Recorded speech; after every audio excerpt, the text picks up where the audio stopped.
Special mention ang Pilipinas sa taunang report ng Amnesty International tungkol sa estado ng karapatang pantao sa buong mundo. Ito ang unang beses na nabanggit ang Pilipinas sa forward section ng report simula noong panahon ng martial law ayon sa Amnesty International Philippines dahil ito sa mga umano'y extrajudicial killings sa bansa.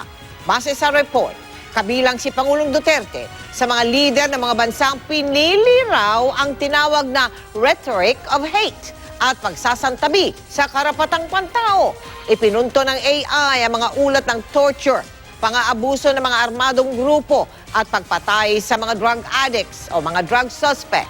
Ayon naman sa Malacanang, hindi sinailalim ng report o hindi sinasalamin ng report ng AI ang sentimiento ng karamihan ng mga Pilipino.